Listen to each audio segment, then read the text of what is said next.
ভেবে দেখেছেন কি একবারও কি ভেবে দেখেছেন এই পৃথিবী কত নিষ্ঠুর? এই সন্তান সন্ততি সব একটি মোহ, একটি মায়া, একটি মহব্বত, একটি প্রতারণা। যে বউয়ের জন্য হারাম ইনকাম করেছেন, যে সন্তানদের জন্য হারাম ইনকাম করেছেন, জান দিলেন, রক্ত দিলেন, জীবন দিলেন, সারা রাত কষ্ট করেছেন, দৌড়দৌড়ি করেছেন, যখন মরে গেলে যে বাচ্চাটা আপনি করে না দিলে কলিটা ঠান্ডা হয় না, সেই বাচ্চা বলবে, মাকে বলবে, মা বাপের লাশ যে রুমে আছে আমার সেখানে নিও না, আমার ভয় করে। ঠিক কিনা? স্ত্রীও আরো দু একজন লোক না হলে লাশের ঘরে থাকতে পারবে না, তারও ভয় করবে। থাকলে বড় জোর মা থাকতে পারে, বাপ থাকতে পারে।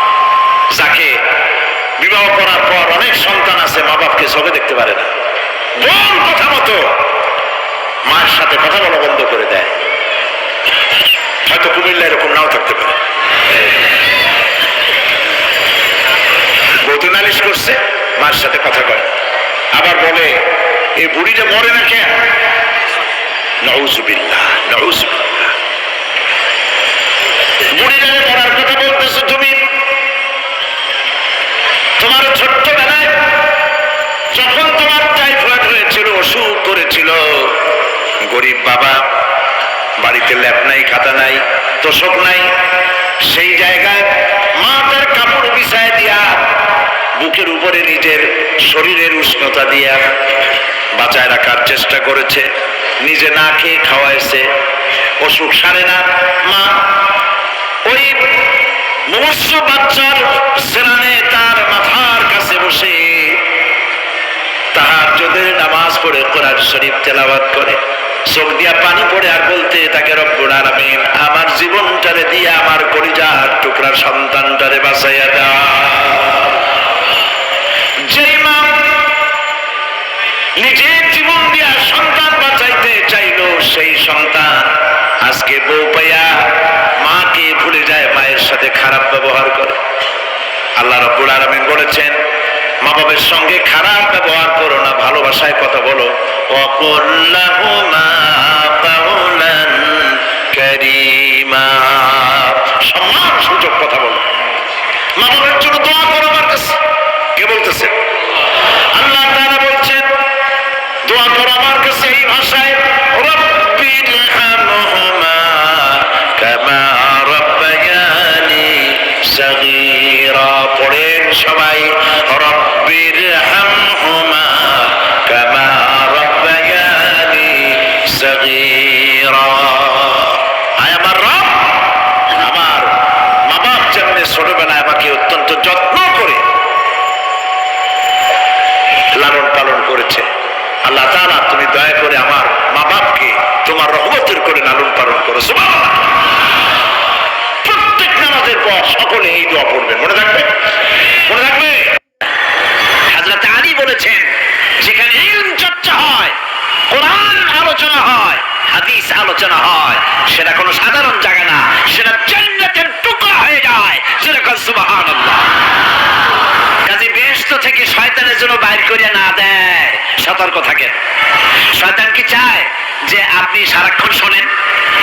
কি কোন চায়? চায় না। শয়তানের খপ্পরে পড়েন, বসে আর শোনেন।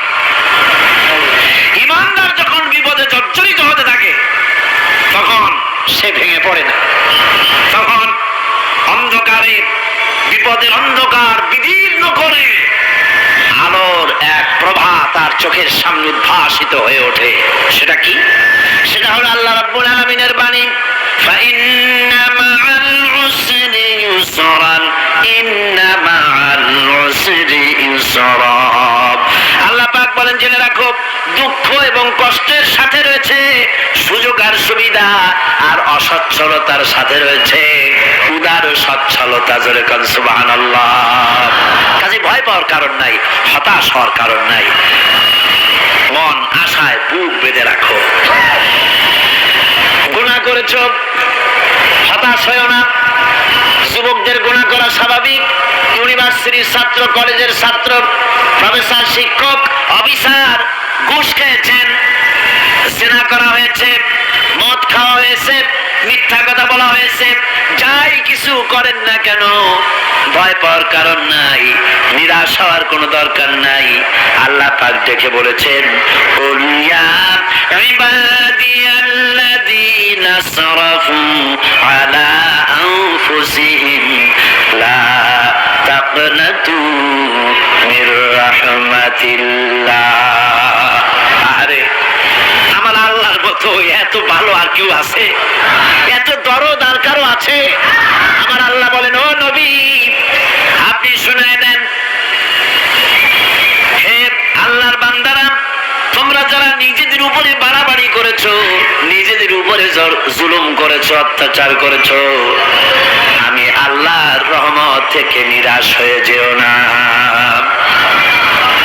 মানুষ যদি অপরাধ করে, বাপের সাথে অপরাধ করেছে, মায়ের সাথে অপরাধ করেছে, মা বাবা সন্তানের চাইতে এত বড় কল্যাণকামী তো আর কেউ নাই, কিন্তু মা বাবা কোনোদিন বলে না আয় আমার ছেলে তোরে মাফ করে দেই, এরকম বলে নাকি?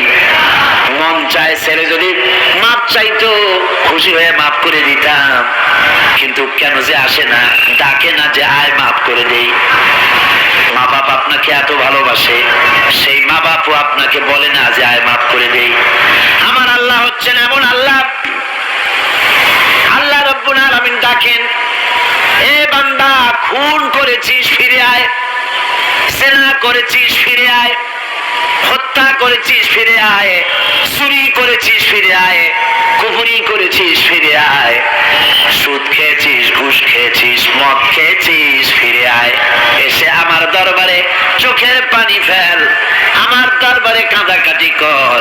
ইন্নাল্লাহা ইয়াগফিরুয যুনুবা জামিআ ইন্নাহু হুয়াল গফুরুর রাহিম। আমার দরবারে চোখের পানি ফেলে কাঁদ, আমি রব্বুল আলামিন জিন্দেগীর গুনাহ মাফ করে দেব। সুবহানাল্লাহ কর, সুবহানাল্লাহ কর। আমার কাছে কাঁদ, চোখের পানি দাও।